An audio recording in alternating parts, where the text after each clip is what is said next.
Hey, Anne. Hello. Hi, Joe. Hi. Oh, there's Anne. Hi, Anne. Hello. Hi. I hope I can see you. There you are. There's Anne. Yes. And Betsy. Yeah. And Joe. Hi. And we have Marcia's avatar there. We'll see her soon.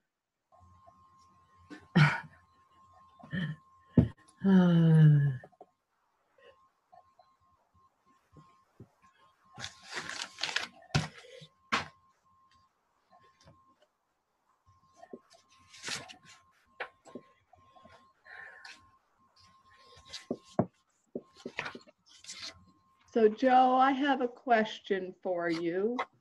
We have classes that will continue through July and August. We're very excited about this, but a lot of our ESP leaders need a break, well-deserved break. So do you have a feel for whether there might be someone who wants to step in?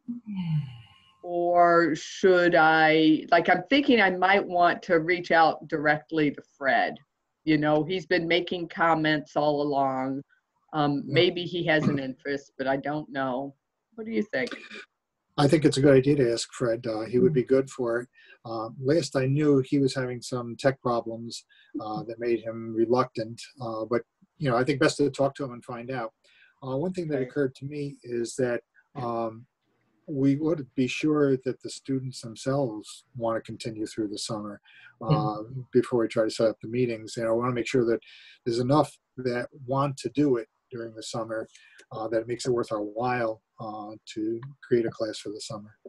Well, so the classes are continuing as if they never stopped. You know, we're not hesitating between June and July. The students have already told their teachers, yes, they want to continue. I think we would reduce the number of the ones that are supporting Kevin's classes by one. Anne and Mary Ann have been getting 2 people, maybe, to their sessions, 2 or 3. And so I'm thinking we should combine them with the 12 o'clock class and only do the 12. So to me, that means, provided Joyce still wants to continue, that we only need 1 more ESP leader. Or Sarah Castellano might want to jump in. I know she's a sub right now, so she's definitely an option. For those, you know, okay, so I would like to approach her for those 2 months, and maybe, okay, I like that. Okay, good. The other thing you can do is, if you don't have leaders who want to commit for the whole summer, you can put together a patchwork of substitutes. And, you know, for example, I could do a couple of sessions. Donna might do a couple of sessions. Sarah might do a couple. You know, you might be able to piece together something that even if you don't have somebody who can do it for the whole summer. I know I can't do it for the whole summer, but I could probably do a few sessions. Right. Okay. Well, I like that idea because that breaks it up for the students a little bit too. And it gives them connections to more people, which is part of what we're trying to achieve with continuing the classes in July and August, is to, you know, maintain the connection to the students so that we can continue to help them to solve problems they may be facing or get additional services and what have you. So I think that's a really good idea, Joe. Great. By the way, good morning, everyone. Good morning, Marcia. I have a little summer cold going on, so I might go off camera for a little while now and then, so I blow my nose. Doug should be with us any minute, and we're hoping to have a couple more people. Yeah. While we're waiting, are there any clues as to when the SEOC might reopen? Well, Tim Penix thinks September, but that is very dependent on whether the governor opens schools in September, because it is a SUNY campus. So Tim doesn't have independent control over this. It's when SUNY decides to open. So I just saw an article this morning from the SUNY union, teachers union, with what they are demanding before SUNY reopens campuses, and it's a pretty long list of precautions. So I don't know. I mean, I think at this point it's anybody's guess, really. Can anyone hear me? Yes. Yes. Hi, Gwen. Hi. I don't have video. It says I've got a spinning dial say waiting. Oh, we we see can you see too. you. You. I can't see anybody. All I see is, all right, let me see. The spinning beach ball of death. Yes. That's what we call that, the Apple spinning beach ball of death. What am I doing wrong? It's Can I probably, it's just your computer trying to make the connection. But for it's been video. doing this for a little bit now. You want to You try might going? wanna, yeah. Excuse me. Sorry, you might want to sign off and then sign back in. All right, let me try that again. Can I introduce Matt to everybody? He is a brand new tutor. He just did his tutor training wrap up with me on Monday. So he has decided to start this in the most chaotic time we've ever had. So hi, Okay. Matt. Hey, Matt. Thank you. Hello, how are you? I'm Matt.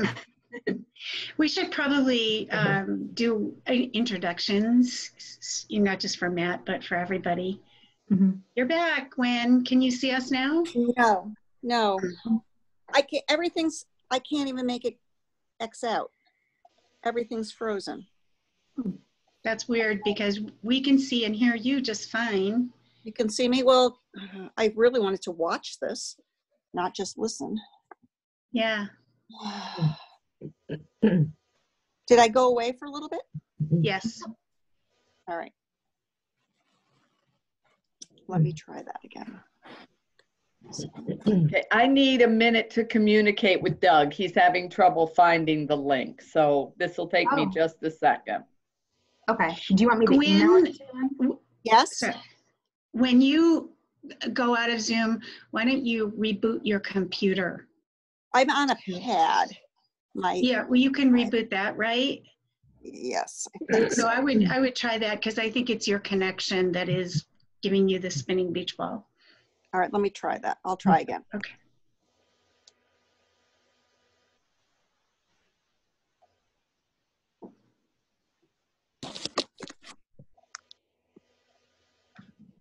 Well, Gwen and Betsy know us all. So Matt, I'll introduce myself to start. I'm Marcia Tate. I'm the Executive Director of LiteracyCNY. So thank you for taking the tutor training and joining our cadre of tutors. We really appreciate that. Yeah, thank you. Glad to be here. Matt, I'm Betsy, the other Betsy, not the Betsy, a tutor Betsy. Okay. And I'm in between students right now, but I have had, and my most recent student has been an English language learner. And then I've also had a basic literacy learner. And I can't decide which type of tutoring I like best. They're both fun to do, and I've had great students. So good luck.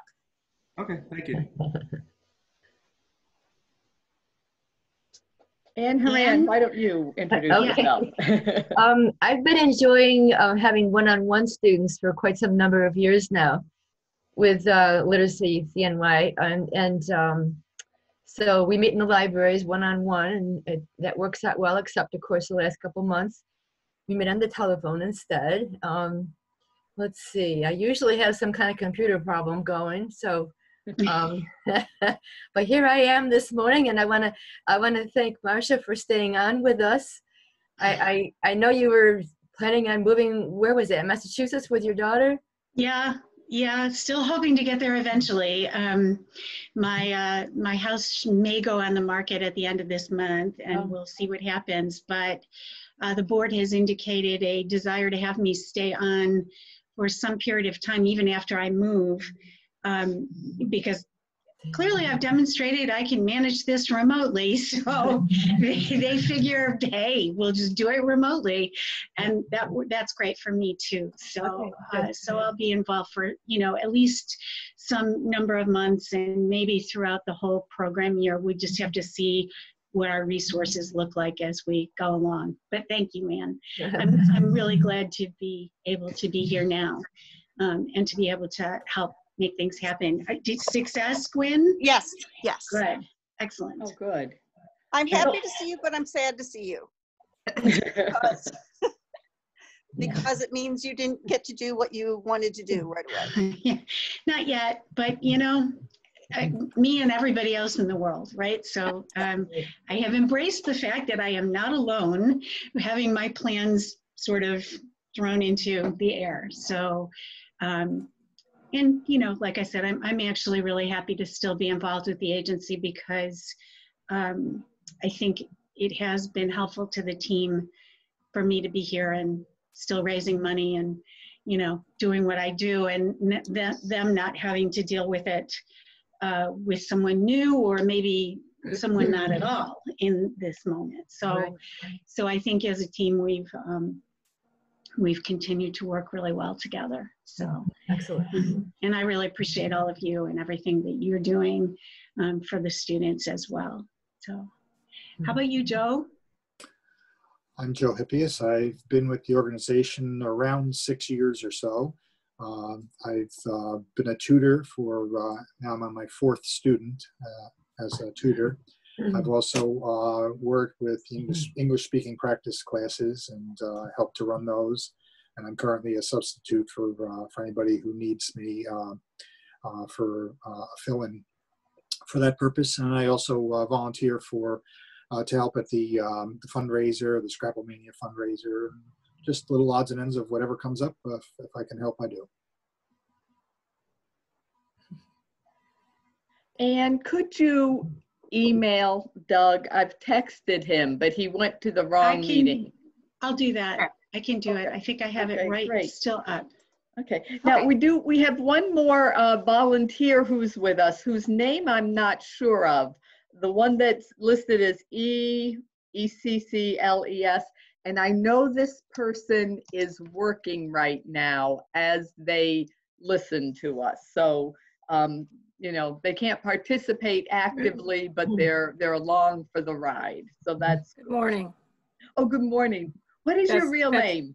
This is Esther Wise. Oh, hi, Esther. Oh, good. I'm glad you're here. Ann and I thought it might be you, so that's great. Yes. Good to see you. Very good. Very good.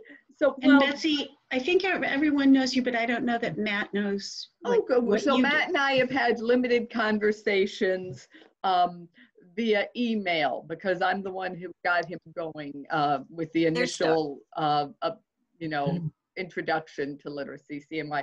Matt, I'm the operations manager of LiteracyCNY. So I take calls and inquiries from students and tutors is how most people get to know me, but I keep the agency running as best I can through operations. Okay.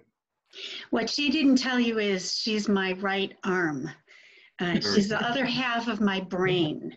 We often end up saying things at the same time, or you know, it's a little scary sometimes. Yeah, watch out. Oh, and good. Doug, you joined us. Yes. Good morning. How are you? Great. So, Doug, you didn't miss you missed a little of the juicy part because we all got to know each other. Oh, okay. But since we're really interested in what you have to share with us today. Why don't you tell us about yourself and what you do for LiteracyCNY? Okay, so my name is Doug Randall. I'm an instructor here at LiteracyCNY. I work with English language learners, and I work with people that are learning English at the lowest level. So I work with our beginning students and the next level up, which is called low beginning. I've been here, I think I'm just finishing my 4th year of teaching here. So what Doug's doing different from a tutor is he is a paid instructor in a classroom. So that it should be noted that we have small group classrooms as well as one-on-one tutoring. Yes, I teach in a classroom setting.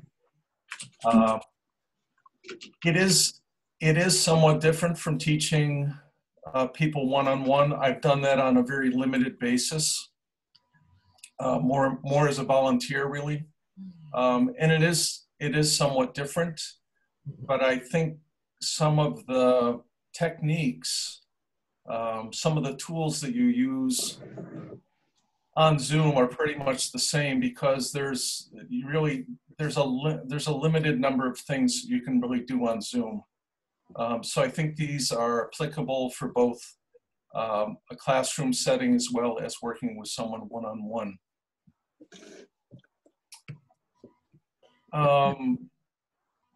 Last week, I sat in on the session that we had last week, that you had last week, where you were just learning some of the tools to use on Zoom.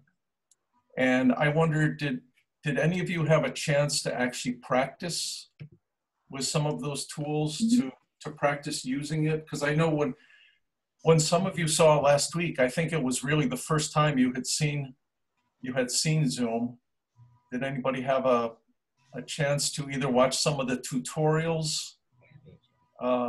And there's so many tutorials available online. I tried. I opened up a session last night to invite my husband to talk with me. Let's see, I don't know. Something always goes wrong. I went to Google, I typed the word Zoom and free video conferencing, and when it came to it, it said invite guests, copy URL, and it just said invite guests, and I clicked on that, and there was no way for me to forward that message that I could see to his email. I thought that would be facilitated, but no, they wanted me to figure it out on my own. That's not good. Well, I remember in the very beginning, I was actually manually writing down the link and then putting it into a text message on my phone and sending it that way. And the problem with that is it often doesn't show up as a link, but only as information, so the people have to type it in too. Mm-hmm. I also tried highlighting it and then doing the copy paste thing, putting it up in the whatever that is at the top of your computer, but it told me it's invalid or whatever, so I don't know. Okay. I don't know if your students are using typically just have a smartphone, or whether they have a laptop or a desktop. One of the things I like about just going to zoom.us is that if you go in that way, typically on your laptop, you can just plug in the meeting number and get in that way. And that's that. My students seem to be able to do that without too much trouble. I mean, some need their children to help them, but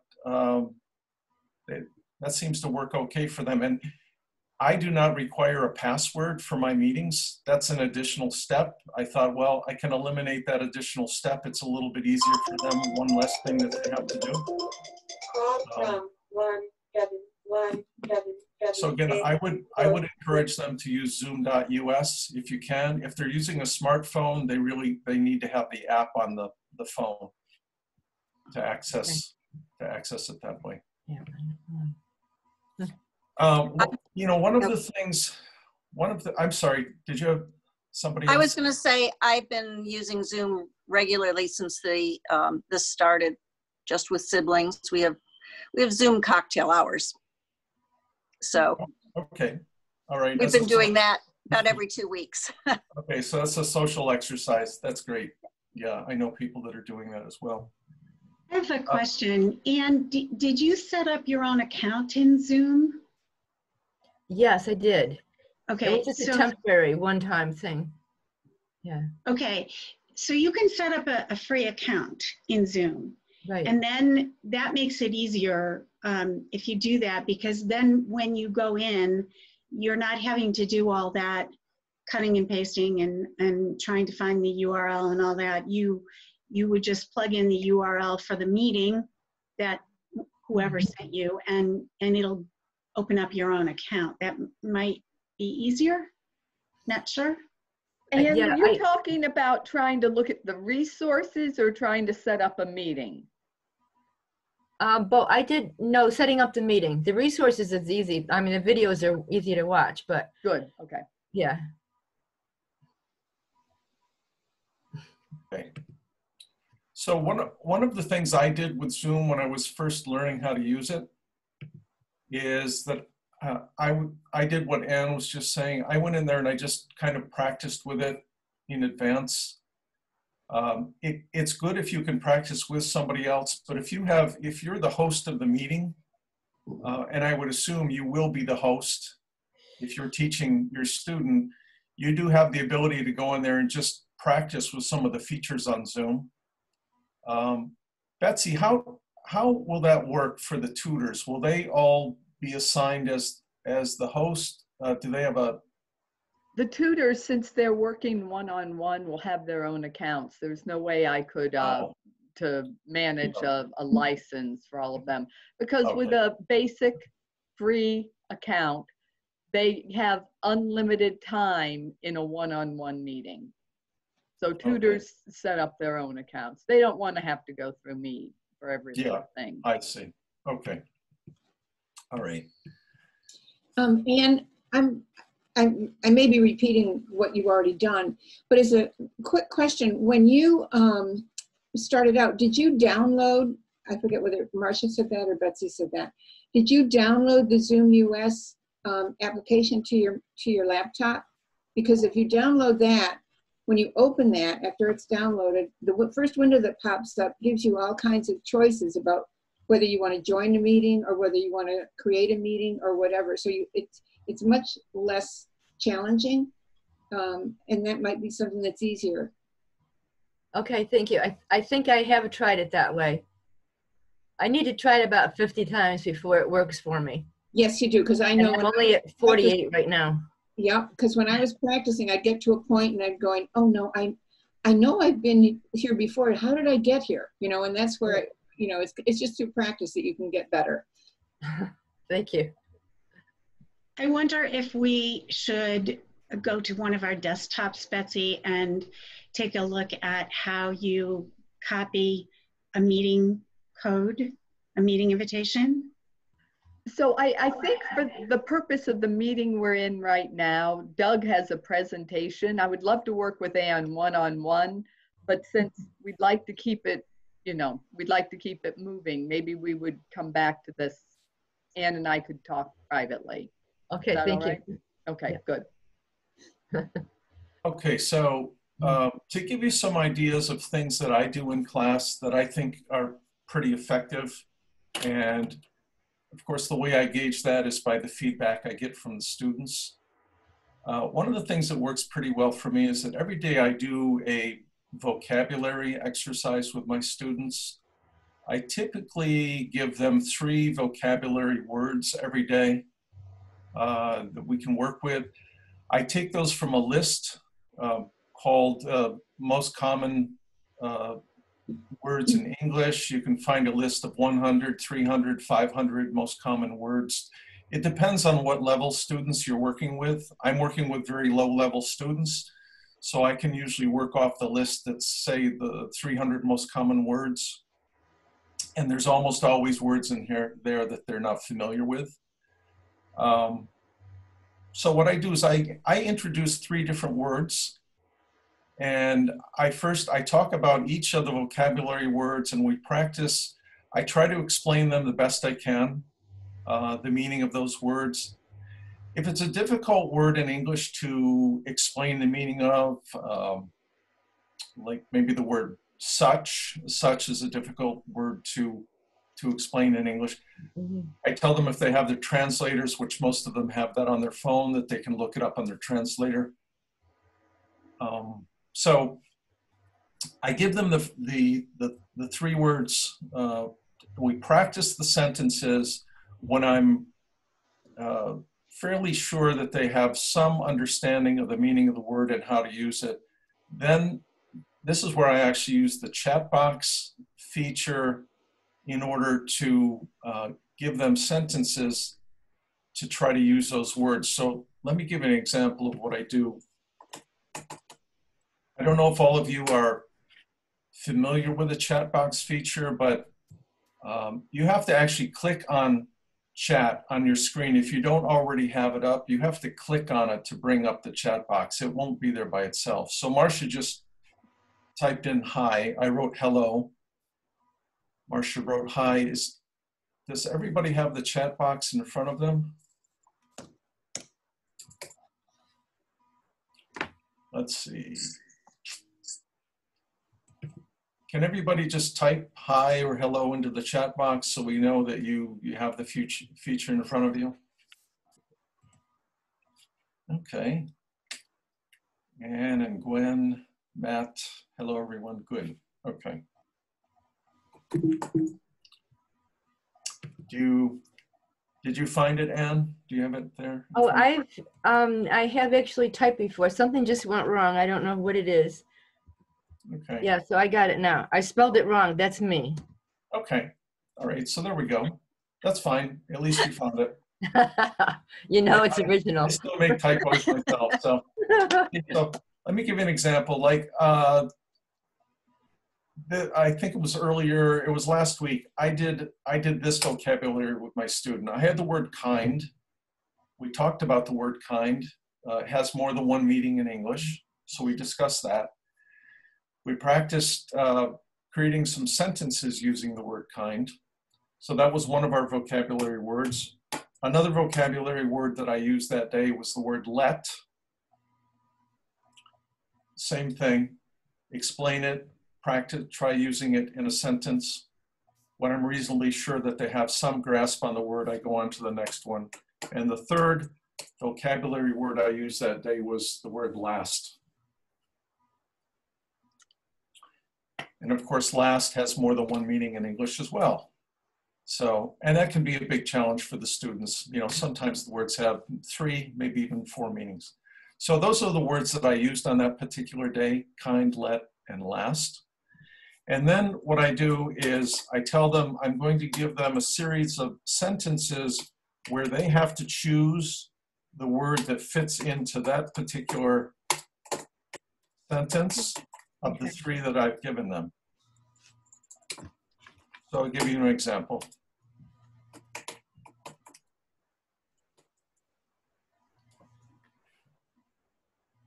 So here's the first sentence that I sent them for those 3 vocabulary words.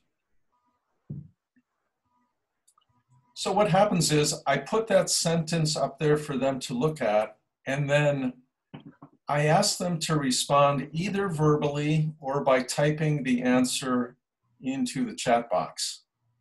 Now, what I found was in the beginning, I had students who were reluctant to type, or they were just struggling with it. You know, if it's a new alphabet for them, they're looking all over the keyboard for the right letters. But at this point, I have almost full participation from all the students as far as typing into the chat box. And so I asked them to go ahead and type in the correct answer. So why don't you just go ahead and do that yourself? Type in the correct word to fill in that blank in the sentence.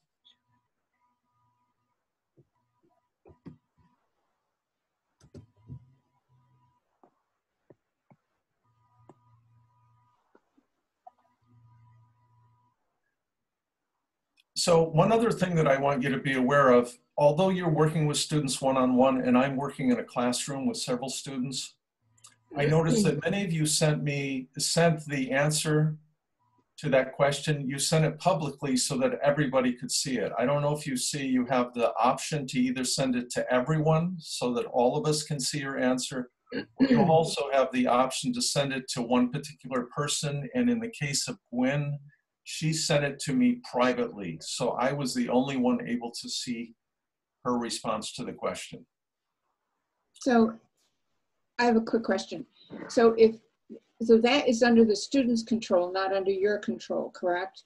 That's correct. With English language learners, if they have limited understanding, how do you explain it to them? Because you may not want to embarrass, or they may feel embarrassed and you don't want to embarrass them in front of other students. So how do you give them options? Well, I try to explain to them where the option is on the screen in the chat box. Okay. And I really leave it up to them. I have one student who's faster, I'll say, than most of the students in the class. Mm-hmm. She almost always has the correct answer to everything. And what I noticed was I would put these questions up for everyone to look at. She would be the first one to respond. 95% of the time, she had the correct answer. And what I quickly noticed was some of the other students who were struggling started to copy her answer. Mm-hmm. So I asked her privately if she would send her response to me privately so that the other students couldn't see it. So you sent her that note as a private chat? I did. I sent it through private chat. So actually you could do that with any student who is struggling, because then they could use a translator to translate your words. Exactly. Okay. And she was bright enough to figure out what I was asking her when I asked her to send me her responses privately. Okay. Which she did. And that worked really well. And now the other students don't rely on her for the answer. Okay. That's good. Yes. So I'll just give you another one to just give you an idea.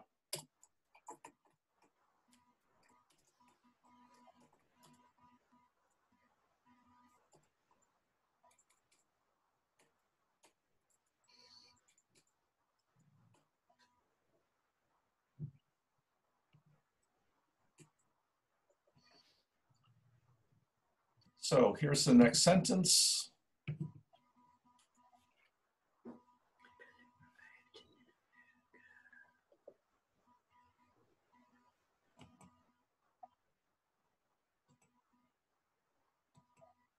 Doug, do you want us to send it to you privately this time?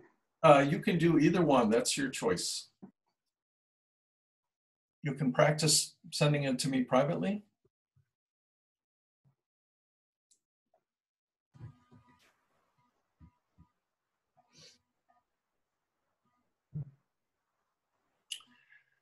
So for students who have sent me an incorrect answer, I can respond to them privately and tell them that their answer is correct or not correct. I typically do that. I respond to them privately instead of publicly where everybody else can see it. Because I have classes sometimes with 7 or 8 students, occasionally I might get 3 different answers to my question. Some of them correct themselves once they realize they don't have the right answer. But this is the basic format, and I typically give them about 15 questions related to the vocabulary, about 5 different questions for each word. And I am a teacher who I really like to create my own material. So all of this is, these are sentences that I wrote. Something that I think is really important when you're working with students at my level is that you give them practical English. So I'm always trying to use language that I think sounds very common, very typical language they might use in everyday life. So that's an example of how I do the vocabulary exercise. Again, I give them 3 every day. There was a time when I used to give more than 3 words, but then I realized it's really hard for somebody to absorb, 5 or 6 or 7 new words in one day. I've cut it back to 3. That seems to be a good number. I think they have a good grasp after they practice with 3 words. Doug, I have a question. Yes.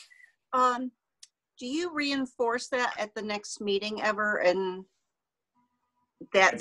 those words? So that's a really good question, because what I typically do is at not necessarily the next class, but maybe within a few classes after that, I will use one of those words in the sentence. Not as the required answer, but part of the sentence, I'll use one of the 3 words that I used previously. So that they're able to see it again, hopefully recognize the word. understand the word within the context of a different sentence.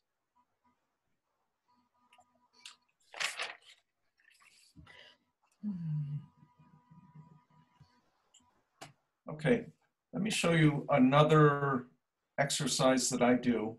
I call it a sentence building exercise.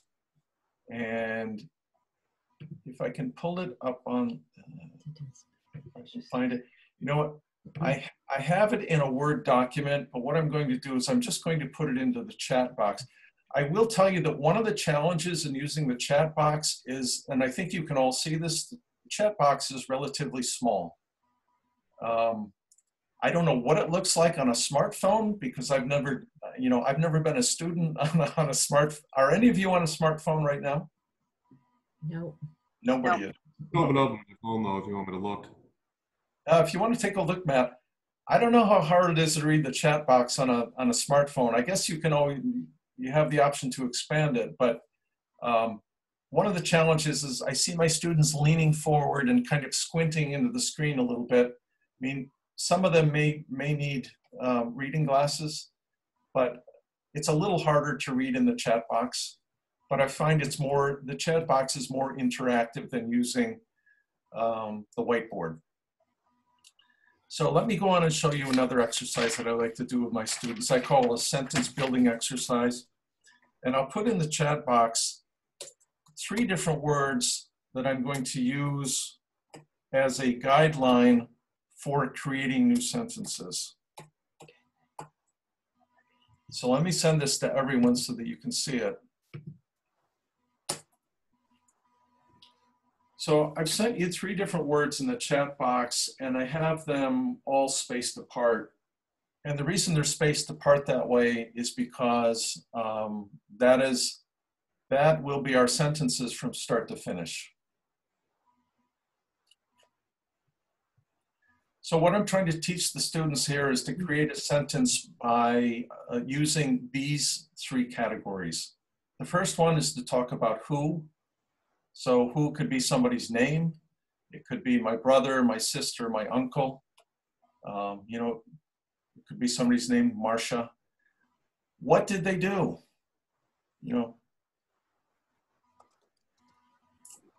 What did they do? And then when did they do it? So I usually have to demonstrate this for them a couple of times so that they get the hang of it.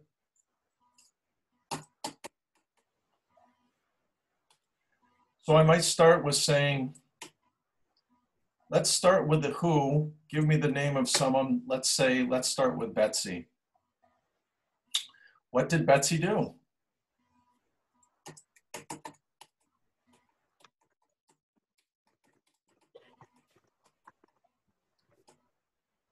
What did Betsy do? She attended the meeting.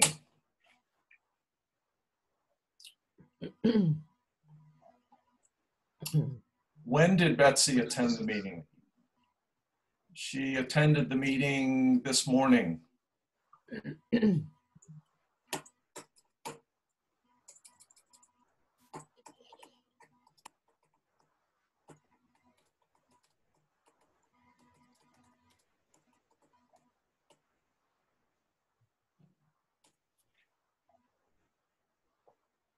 Doug, I have a thought about the chat.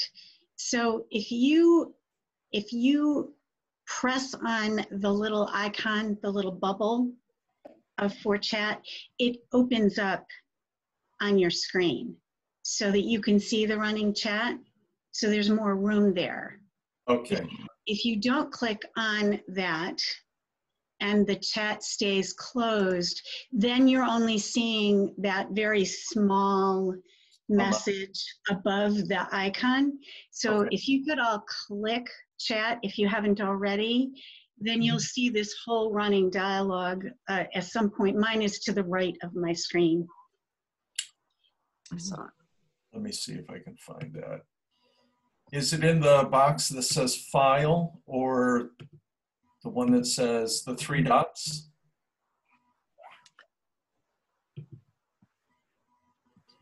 unmute, Marcia. Along the bottom where your microphone, your camera, you should be seeing participants. And then the next thing is chat. And Yes. there's the little thought bubble, right? Click the little bubble. Mine is the 3 dots. That's how yours open because you're on an iPad. So that's I'm on an different. iPad, so it's 3 dots, and then it Okay. has a bunch of choices, and one is chat. Okay. Mine So- has its own icon. So mine, the choices are save chat or merge to meeting window. That's different. I don't know. Where are you on an are you on an Apple, a Mac? I'm on an iMac, yeah. That's what I thought. Okay, so the layout is a little different on Mac or an iPad than on a other laptop or computer. When But- I click, I'm Go ahead. sorry. No. When I click on the chat, it gives me the whole running dialogue. Right. Okay. Oh, I see. Okay, I'm able to extend the chat. Okay, I can see it now. I'm able to extend it manually. So for students, if you're working on vocabulary and sentence structure like this, it might be helpful for them to be able to see all of this discussion rather than just that one little message at a time. Okay. Okay, very good. Share So screen. could everybody, would you like to just type in there a sentence, a who, what, when sentence? You can either send it to me privately or send it so that everyone can see it.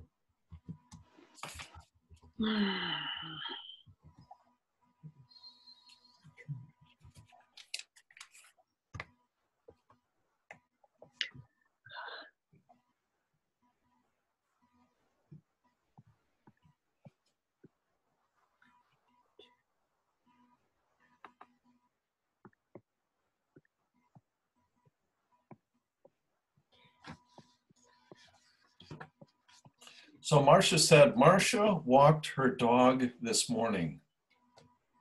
Very good. Gwen, when did you go to the store? I blew it. I need when. Did you go last night? Okay. No, Gwen went to the store now. No, that's fine. This is exactly what happens in class. I can't even do the homework right. That's okay. So Anne Horan did what some of my students do. They start the sentence with who, and I try to emphasize to them that I don't want the word who, I want a person. I either want someone's name, or I want my brother or my daughter, or I actually want someone's name in there. Now I do other versions of this sentence building exercise. This one happens to be who, what, when, but I also do who, what, where. I also do who, what, why.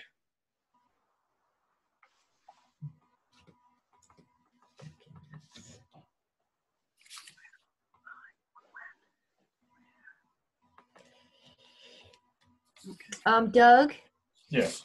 will we be covering how to post documents? Like if you had some document someplace in your file you wanted to post, how could you do that? So you're going to do that through screen sharing. Okay. So let me see if I can pull up something here. No. Through screen sharing. Okay, so I've pulled up a document on my screen. You can't see it yet because I'm not screen sharing, but let me screen share and then you can have a look at this. I think everybody can see my screen now, correct? Right. Mm-hmm. Okay. Yes. So now I have up on the screen what I call a word order exercise that I created. And if you look here, I have a series of sentences, and they are sentences with the words scrambled. So if you, the first one I have learn, want, English, to, I.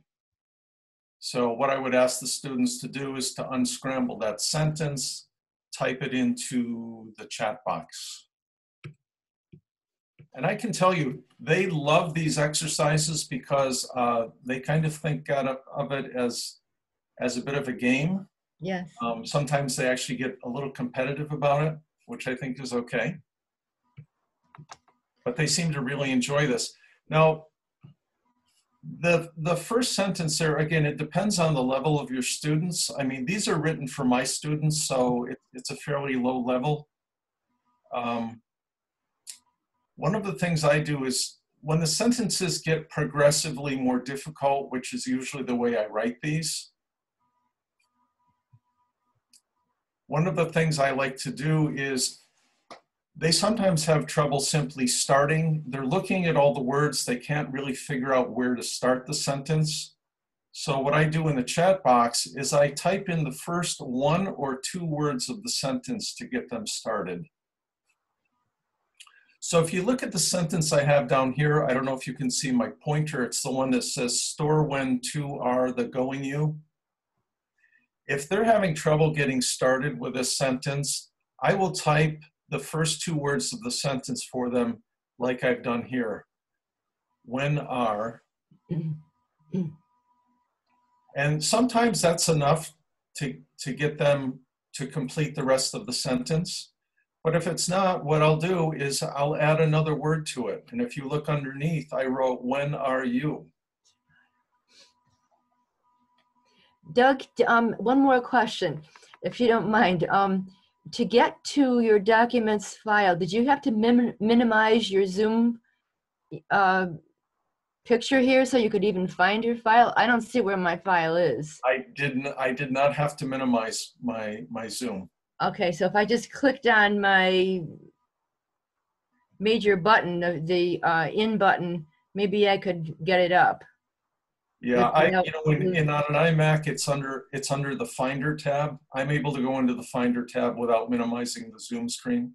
Okay, thank you. Mm-hmm. I can't So on my laptop, when we're doing, like, for instance, we use Zoom for staff meetings right now. And if I want to share something, I do minimize Zoom. I move it over so that I can use more of the screen for whatever document we might be talking about. It gives you more maneuverability, I think. Because if you don't minimize, then you're going to be toggling back and forth between Zoom and what you're trying to show them. And it may be harder for you to manage that. That's just my experience with it. Okay, thank you. Okay, I've got a question. So what you're saying is you can use anything that, this could be a Word document. Could it be an internet connection? So if I'm talking about George Washington, Mount Vernon, et cetera, and they've got a drone view of Mount Vernon, if I can pull that up on my laptop and share it, then the student can see that, correct? Whatever, I mean, this literally, Betsy, is showing your desktop. Whatever you have open on your desktop is exactly what the students see. Okay, great. And that's great because if you want to pull material off the internet and use that, in the case of this word order exercise, again, it's something I created myself. I like to create my own material. But if you want to pull things off the internet, once it's up on your screen and you do the screen share, that's exactly what the students will see. Okay, perfect. Thank you.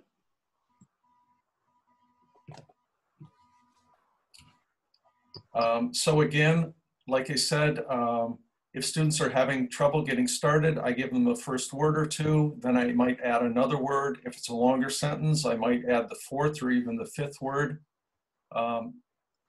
You know, in every class, you invariably have different levels of students, even within the same, quote, level. The faster students, the slower students. Some students will get this almost right away. You know, I always try to hit a certain midpoint. I mean, that's one of the challenges of teaching. But for those students who are struggling with this, I just give them progressively more words until they can complete the sentence.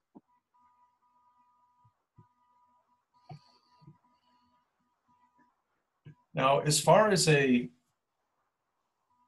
reading comprehension exercise, when I was in the classroom, there's a lot of good materials online for reading comprehension. You can pull up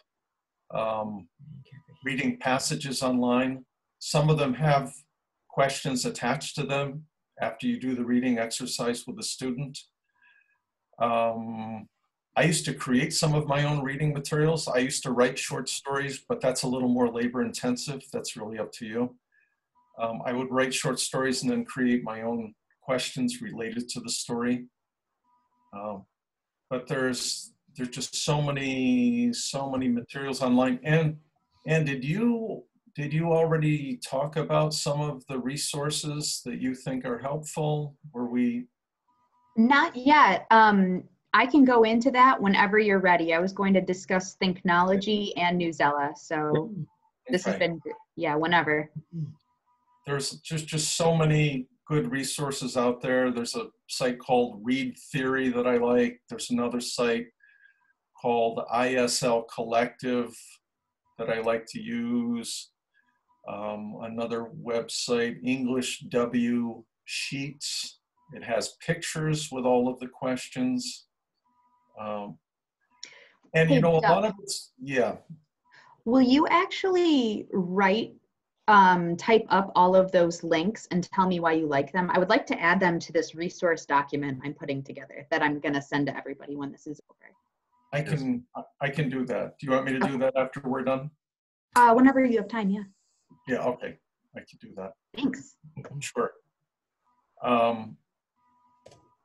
It's really, what I find is it's really a matter of personal preference. It really, really is, because I've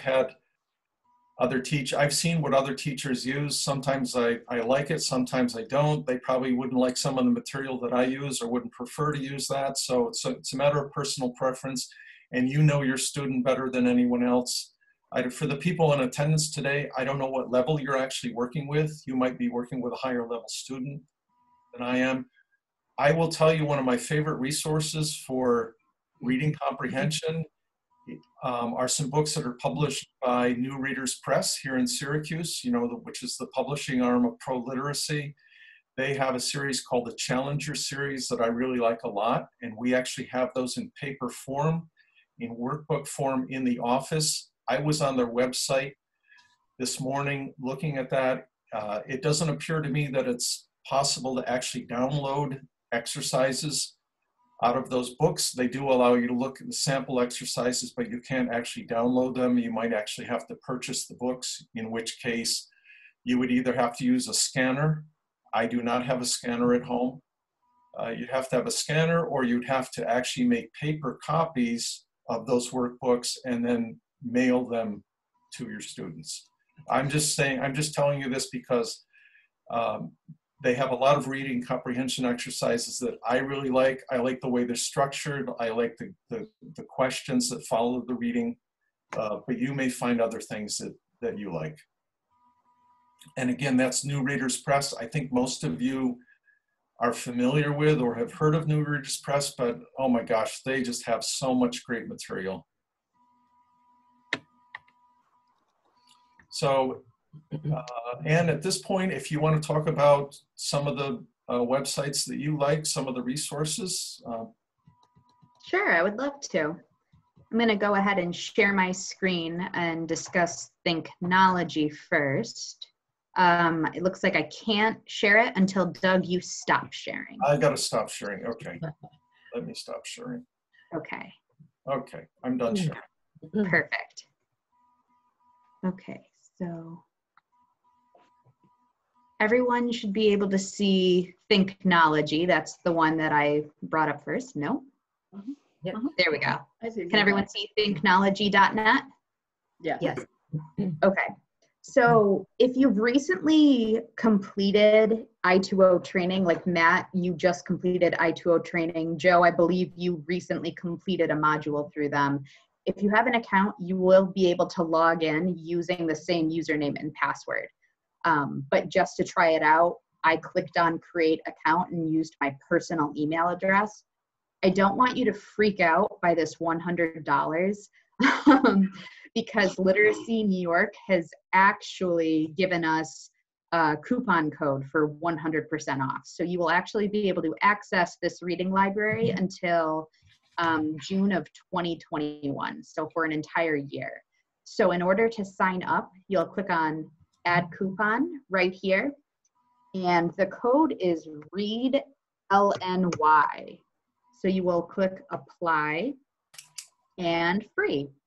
So you just plug in your email address and your name and you agree, and then you click on your trial, which is not, no, your account, because it is a true account. You're just getting access for it for free.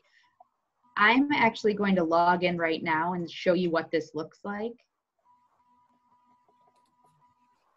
So the cool thing about Thinknology is that you can look at these lesson plans that are already created for you by grade level.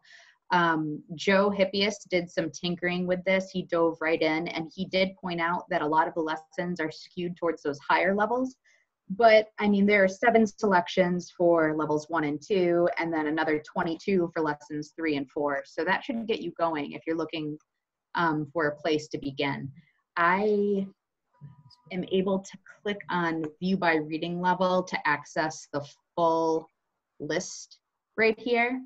I'll go ahead and click on this Agatha Christie one because I like her a lot. So you can begin these lessons and you can just go through just like I am doing right now. And one of the strategies that you've learned during tutor training might include round robin, things like that. So you could start, you could read one sentence, you could have your student read the next sentence, and then you can continue going through these lessons. I'm not going to spend a lot of time with them, but I definitely encourage you to sign up and just take a look. If you'd like to discuss with me more options with this, I'd love to have a Zoom conversation with you. So, yep. Joe, did you want to say anything about this? I know you there were a couple of things that you didn't love about the navigational issues, or anything else. Oh, you're on mute right now.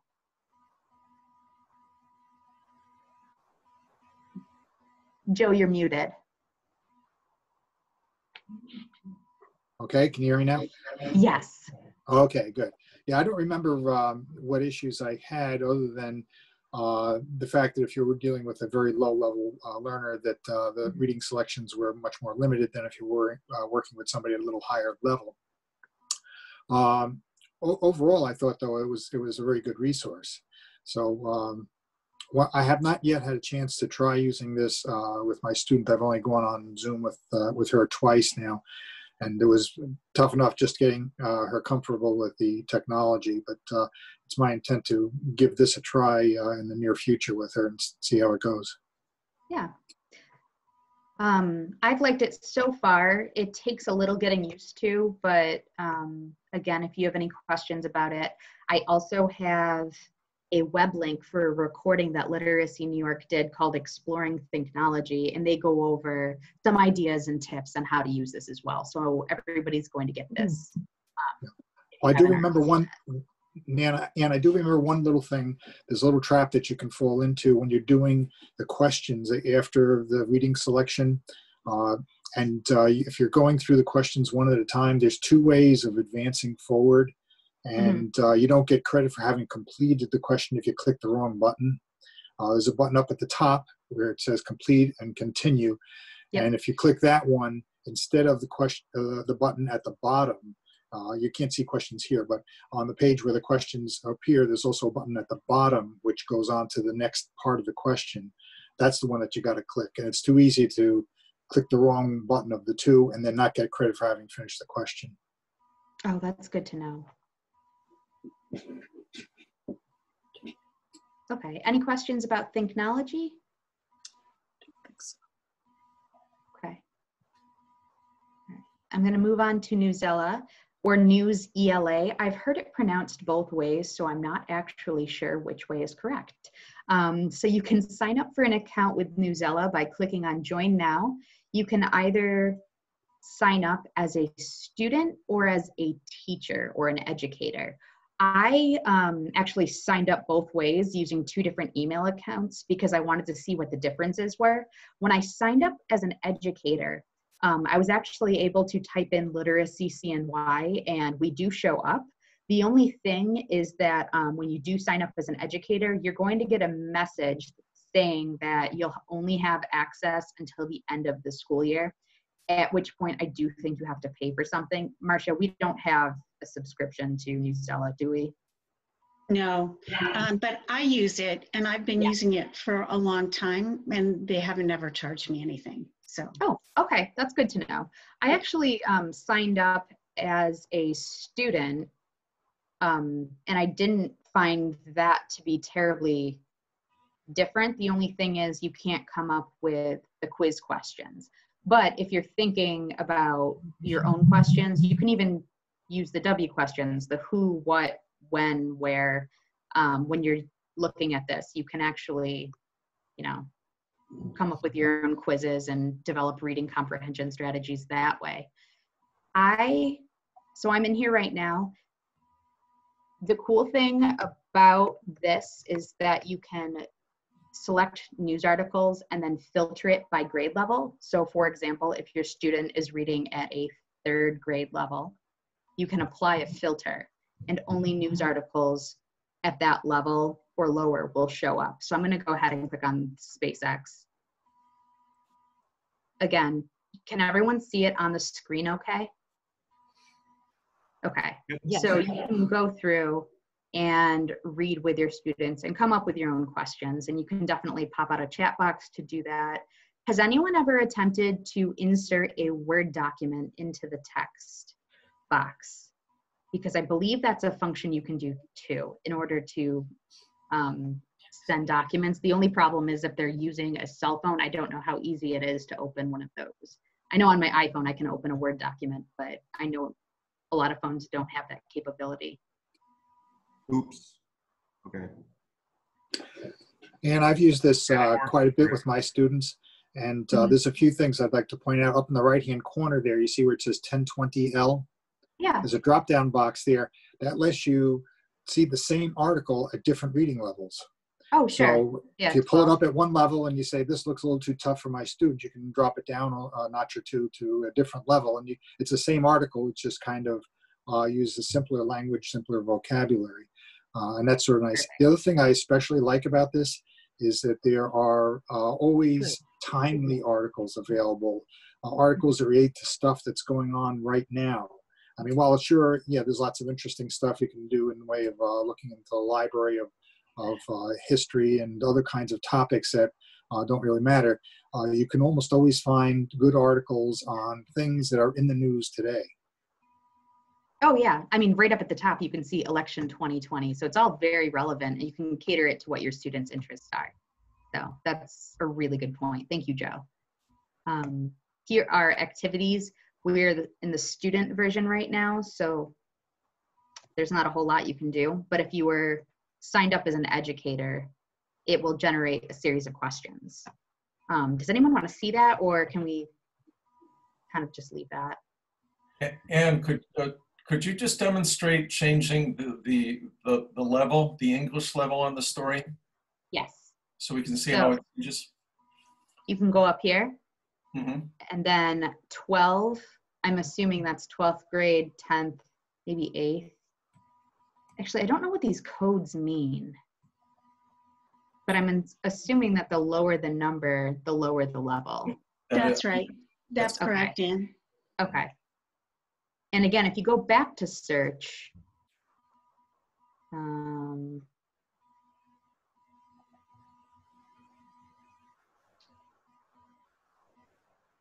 you can filter them that way. And I didn't think anything would pop up below or above the level you selected, but I could be wrong about that.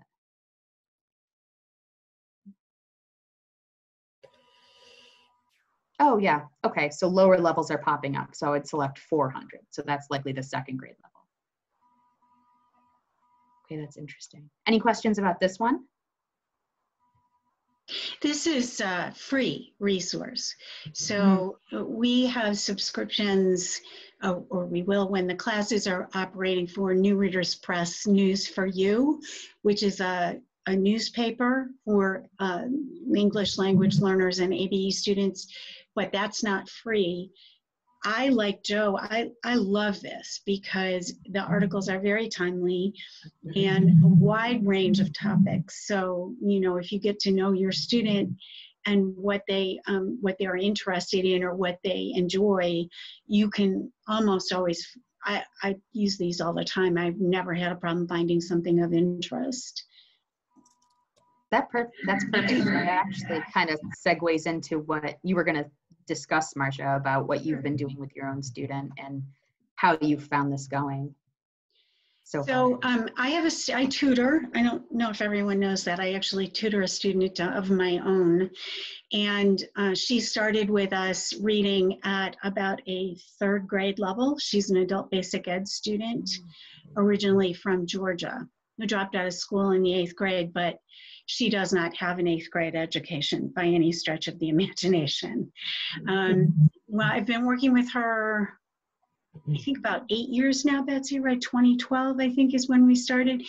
And her goal was to reach her high school equivalent, pass the high school equivalency, and she would like to go on to college. I'm not sure that's really going to happen for her, but she has taken 4 of the 5 sections of the high school equivalency exam and passed 4 of 5 and has really been struggling with the math. And for those of you who've never looked at it, the math is high-level math. It's not basic math. And part of it is very dependent on reading comprehension. So to make a long story short, she's when schools are open, she was enrolled in a class with BOCES downtown at Principe's Church, which is very targeted to passing the math section of the exam. And she has been making some great progress. I was trying to work with her on math, but I'm not really proficient in the math they're looking for. So I finally connected her to BOCES. I mean, I can teach basic math, but this is advanced math. So when everything shut down, I reached out to her, and I think you'll all find this kind of an interesting experience that I had. I had a whole conversation with her over the phone about using Zoom and how to do it. And she acknowledged everything I said. And then on the appointed day, at the appointed hour, I went into Zoom and she wasn't there. And I had sent her the link and told her I'd taken out all the extraneous stuff, made it really easy and straightforward how to do it. And she didn't turn up. So I gave it a couple of days and then I called her again. And it turned out that even though we had had a whole conversation about how this works, she didn't understand that she needed to be on a device that had a microphone and a camera. So she can't participate in Zoom because neither her phone nor her home laptop has a voice and a computer and a camera. So I share that with you because that can happen, right? She's a native speaker of English, but she still didn't really understand what I was explaining about the technology. She doesn't use email. We've tried that. We set her up with an email account and some time ago, and she really never has used it much. So then what I did is I said, well, okay, you have a home computer, you have an email account that we set up, even though you don't use it. What if I email you an article and you try to read it on your own, and then once a week, we get together by phone and we read the article together. So I use News ELA, is how I pronounce it. I don't know if that's right either, Ann. But I use News ELA because Teresa has a lot of curiosity about current events. That's always been a real interest of hers. So we've been reading articles about, in particular, about animals from the wild coming into towns where there's no people out and about, right? She's getting quite a kick out of this. Walruses and, all kinds of animals that, and we read an article about people adopting dogs from shelters because they were lonely. So we read the article together. She has tried to read it on her own. I tend to give her articles that are a little harder, then I know her vocabulary because I want to challenge her. We've worked hard on increasing her vocabulary and comprehension over the years. So I give her articles that are a little bit challenging. And in fact, once in a media interview, the reporter asked her, you know, what do you think of your teacher? What do you think of her? And she said, she's really hard. She gives me things to read that are really hard. And yes, I do. And that's intentional. But so we read, we discuss the meaning of words she's not familiar with as we go along. I use the technique from tutor training of I do, you do, we do together, particularly if she's struggling with a sentence or has struggled with the words in the sentence and then gets to the end of it and hasn't comprehended the sentence because she was struggling so much with the individual words. And what I'll do is I'll go back and I'll read the whole sentence for her with the proper intonation, right? So she gets the meaning, and then she'll read it again. That's a technique that we use. And then when we get to the end of the article, if I gave her the quiz, you know, we'll go through the quiz, and if not, we'll just talk about what we read.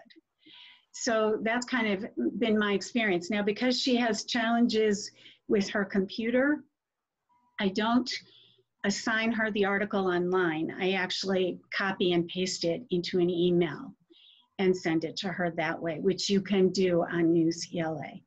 And also you have to, sometimes you have to copy and paste the photos separately.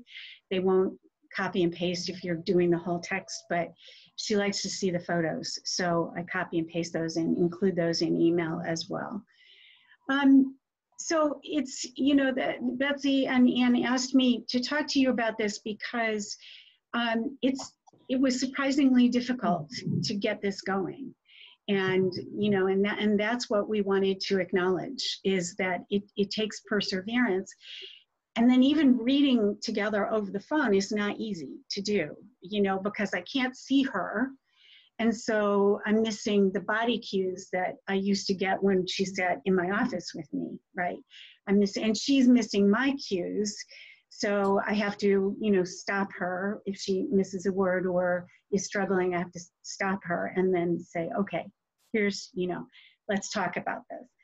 So it's a little clunky doing it by phone, but we're doing it. And I think it's important to her to continue to have the connection to me and to be able to continue to work on her reading while BOCES is shut down and she can't take her math class.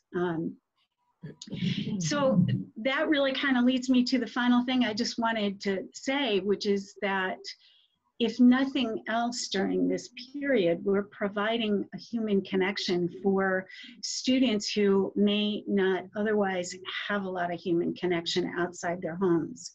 Now, Teresa works, so she's out in the world a little bit, but we have had students on the classes tell us, one of Doug's students told us that he's living in a 3-bedroom, 1-bathroom apartment with 13, I think it was, Doug, family members. Yeah, and that's it. That's the only, you know, he's not seeing anybody else.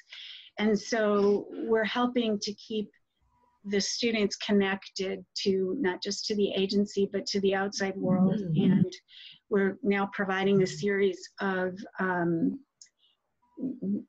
State Ed calls it case management, but really what we're doing is we're connecting the students to a variety of human services that are available to them in the community that they may not otherwise know about. We're doing that by Zoom, but also on an individual basis. So if your student is having an issue with food insecurity or medical concerns or legal issues or you name it, you can send an email to Betsy and we will try to find the right resource in the community to connect that student to. And I want to share a quick story about that because I'm particularly proud of this one. One of our students in Kevin's class told us that she had heard that her neighbor got more food stamps because of the coronavirus. And how come she didn't get more food stamps? And of course we had absolutely no idea what the answer to that question is. but we were able, Betsy and I were able to figure out the right person at the food bank who could answer that question for her. And she made the call, and she's now getting more food stamps. So we're really, that's a win. That's a win for the team, right? So that's the kind of thing we're able to do to help the students with during this period. I wish that more of our one-to-one tutors would reach out to their students, even if it's just to have a phone conversation once a week, even if you're not reading, even if you're just touching base, because it helps the students to not feel so isolated and confused to do that. And related to that, we meet on Monday by phone before Teresa goes to work. And so this Monday, I asked her what she thought about the protests and all of that over the weekend. And we had an hour-long conversation about how she feels about the police and racial inequality and the role of education in addressing racial inequality. And it was a very difficult conversation because she was very angry about things that have happened, but it was a very meaningful conversation for me. And I shared this with Betsy, but the rest of you haven't heard this story yet. She ended the conversation by saying to me, she calls me Miss Marcia. I keep telling her to just call me Marcia, but she's from the South, she can't do it. So she calls me Miss Marcia, and she said, Miss Marcia, at the end, George Floyd, we were talking about, he was calling out for his mama. And she said to me, she said, his mama was there, she took him home. And, you know, that gets you. So if nothing else, just having a conversation with your student in these difficult times is so important. And, you know, we, as many volunteers have said to me over the years, we get far more out of these relationships probably than the students do. So, did I cover it? Anne, Betsy, anything else? Yeah, definitely. Thank you. Does anyone have any questions for Doug or for Anne or Marcia or me? No. Okay, you know how to reach us. Thank you so much for attending today. You know, I didn't say this at the beginning. You probably could see that this meeting is being recorded. There are some tutors who were not able to attend who would like to view this. Does anyone have any objections? No. It's fine. No. Okay, very good. And I'm sorry that I didn't ask at the beginning. Very good, thank you. Can I just add one last thing? Please do. Yeah, I mentioned this last week. So this is new technology for most of us, and it's a little bit trial and error. And I would just encourage people to not be discouraged. It may not go well the first time you use it or the first couple times you use it, but it will get better. So don't be discouraged. Keep on, you'll figure it out. And either way, you're still doing a service for the students. And if you can't use this because the student can't master it or you feel uncomfortable, then try another method. You know, try a phone call, try assigning readings and discussing them. You know, find another way. It's the connection that is the most important thing. Thank you.